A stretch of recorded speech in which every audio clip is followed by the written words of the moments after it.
Bonjour et bienvenue dans ce deuxième épisode de Rendez-vous en terrain connu. Après Lisa Keguiner sur le premier épisode, j'ai aujourd'hui l'honneur d'être avec Joy Mingolo. Joy, comment ça va? Merci, ça va et toi?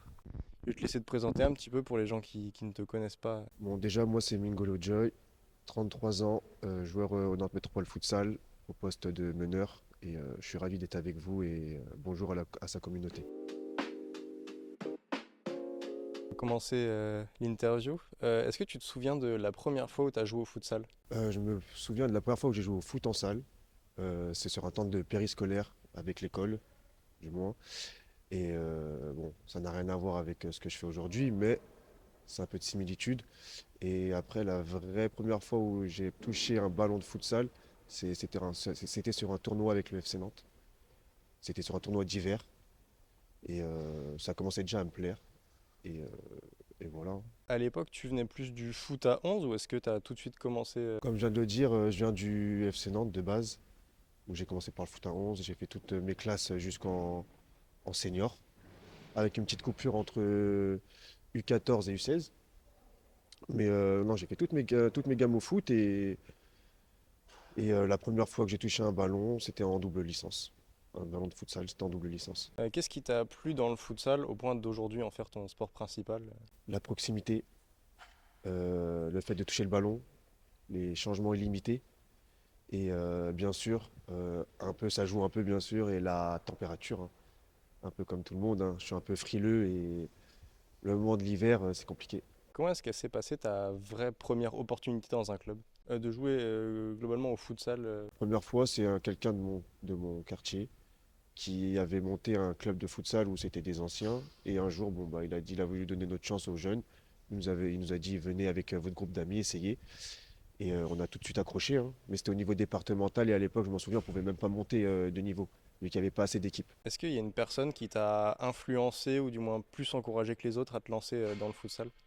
Non, pas spécialement. Au contraire, les personnes ils me disaient que c'était un sport pour rigoler, que c'est un sport de quartier, ça va pas, il n'y aura pas de plus-value à y aller, il n'y a rien à gagner.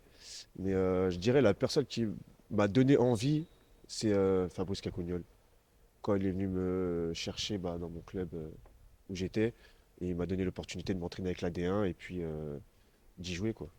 Quand tu regardes en arrière, est-ce que tu t'imaginais jouer un jour à ce niveau-là ou pas? Pas dans les premières années, mais dans ma première année de haut niveau, oui.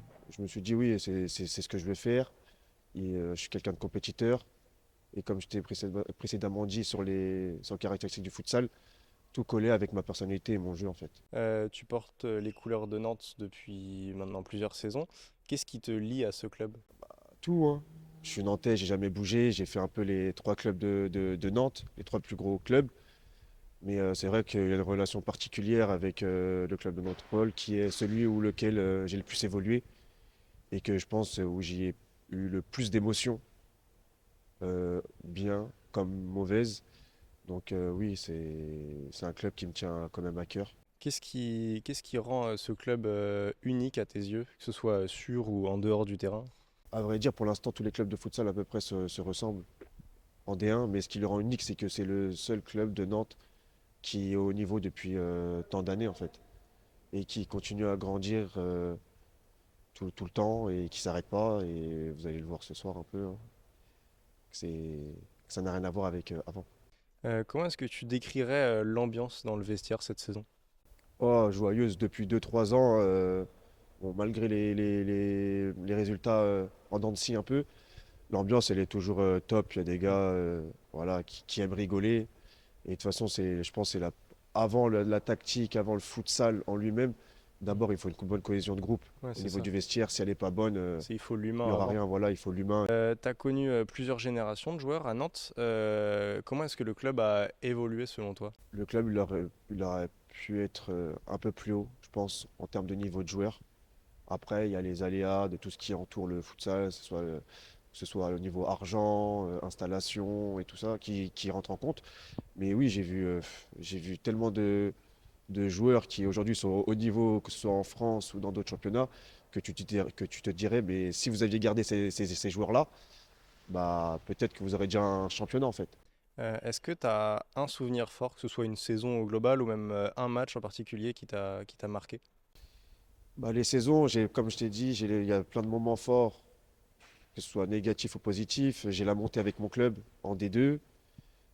J'ai eu la Coupe de France avec Nantes Métropole. J'ai les finales perdues avec Nantes Métropole aussi. Et mon dernier souvenir vraiment le plus amer, c'est le dernier match contre Gaulle l'année dernière, où voilà, le scénario est. En termes d'émotion, sur un match, j'ai pas vécu ça. J'avais jamais même vécu ça. Tu as prolongé ton aventure avec le club cette saison. Qu'est-ce qui t'a convaincu de rester? Moi, c'est la compétition et le groupe. Parce que comme chaque année, t'as un débrief de ta saison, ce que le coach attend de toi pour l'année prochaine, et toi, ce que tu attends de l'année prochaine. Donc, il me présente le groupe. Il faut dire que moi, je suis plus vers la fin que vers le début. Donc, je vis à l'année. Je vis à l'année. Donc, moi, il me faut forcément une équipe. Je dis pas qu'il faut pas de jeunes pour former, mais il faut forcément une équipe qui veut jouer les playoffs. Parce que je veux partir de là, au moins avec un championnat. Tu disais du coup au début, tu joues meneur. Comment est-ce que tu décrirais ton style de jeu? Moi, j'ai un style de jeu bon, qui a été évolutif, en fait, tout au long de ma carrière. J'ai toujours été défensif, voilà. Mais avant, j'étais beaucoup plus dribbleur, finisseur.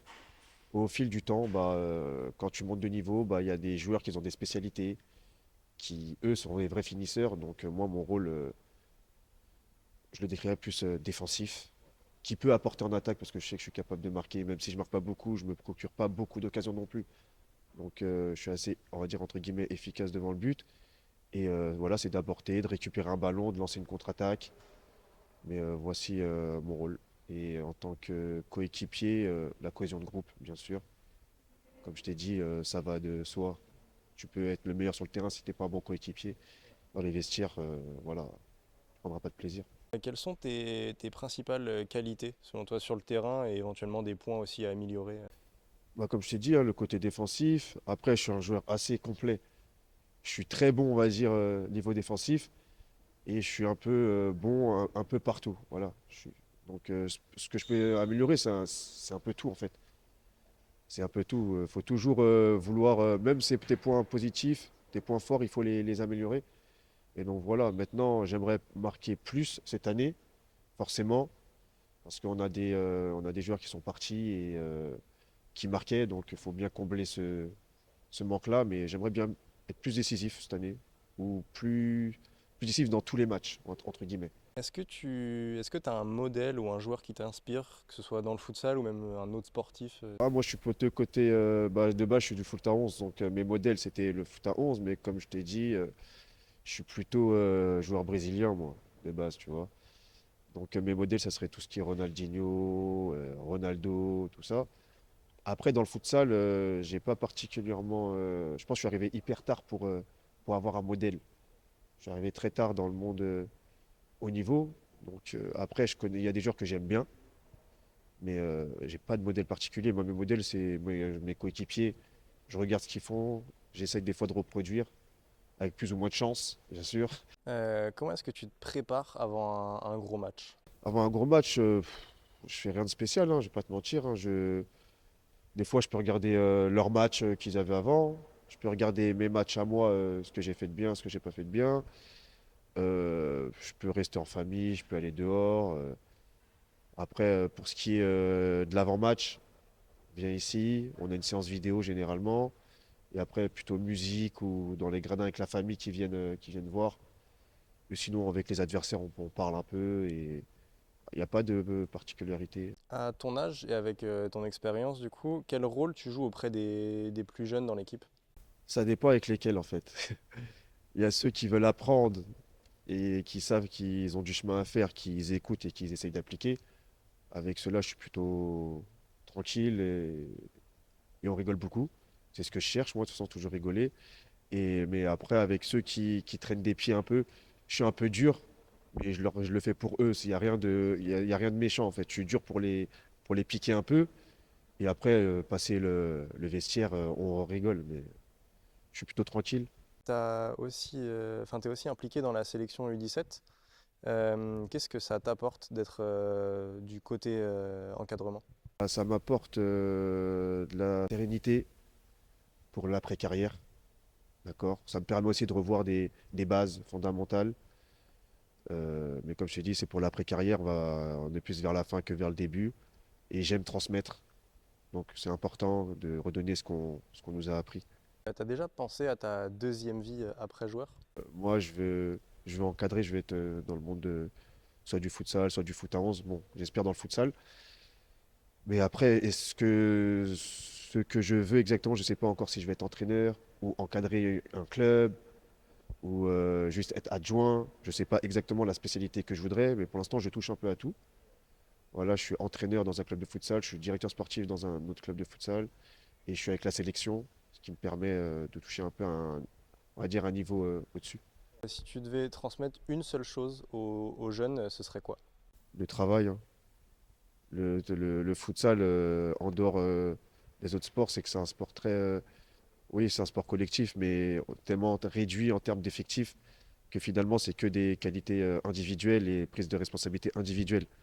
Si tu travailles pas pour apprendre tout ce qui est tactique pour le futsal, et que tu n'y es pas prêt, c'est mort. Est-ce que tu penses que le futsal en France a aujourd'hui les moyens de fidéliser et de professionnaliser aussi davantage ses joueurs? Je te dirais oui et non. Oui, parce que bon, c'est un sport attractif et qu'il y a de plus en plus de monde en fait qui viennent découvrir et leur premier match de futsal, ça leur met toujours une claque. Ah, c'est ça le futsal. Je fais ouais, c'est ça le futsal. Donc, mais non, pourquoi? Parce qu'on partage aussi un peu les mêmes licenciés que le foot à 11, enfin foot à 11, foot extérieur, où il y a de plus en plus d'argent. Donc forcément, les parents, les enfants, ils se dirigent, ils sont très focus sur ça. Ce qui serait bien, c'est de faire le parallèle entre les deux disciplines, hein, parce que bon, le foot à 11, il y a une minorité qui arrive en haut, alors que dans le futsal, pour l'instant, toutes les portes elles sont encore ouvertes pour tout le monde. Comment est-ce que tu arrives à concilier ta vie perso et ta vie de joueur? Ça dépendait les années, parce que des fois, j'étais obligé de travailler à côté. Donc, c'est-à-dire que je devais aller courir à travailler, venir à l'entraînement et en plus entraîner notre équipe. C'est-à-dire que j'avais beaucoup de journées délicates et qui me fatiguaient, mais cette année, je vis pleinement que du futsal. C'est-à-dire que en tant que joueur, je suis payé et en tant qu'éducateur aussi, je suis payé de l'autre côté. Je suis à temps plein. Donc, pour cette année, j'ai pas à me plaindre. Franchement, j'ai pas à me plaindre. Je suis pile poil dans ce que je veux faire plus tard, donc je n'ai pas à me plaindre. Et puis du coup, t'arrives à... Enfin, c'est quoi le ressenti quand tu arrives à vivre de ta passion enfin? Bah, c'est bien, hein. Franchement, c'est bien. C'est que tu te lèves, tu traînes pas les pieds. Surtout que nous, on a un sport où tout se passe l'après-midi. Donc, forcément, le matin, tu peux dormir un peu plus, tu peux caler tes rendez-vous, tu es moins stressé. Donc, c'est plutôt jouissif, entre guillemets, on va dire. Sur le plan humain, qu'est-ce que le futsal t'a appris, t'a apporté? Prendre de plus de responsabilités. Voilà, j'étais un leader technique, mais peut-être pas dans le groupe. Et ce qui m'a apporté, avec le capitanat, de m'ouvrir, aller vers les autres, aider, compatir des fois aussi, se mettre à la place des autres. Donc, et ça me va aussi pour ma vie de tous les jours, hein. Si t'avais pas joué au futsal et si le foot à 11 n'avait pas réussi, qu'est-ce que t'aurais aimé faire?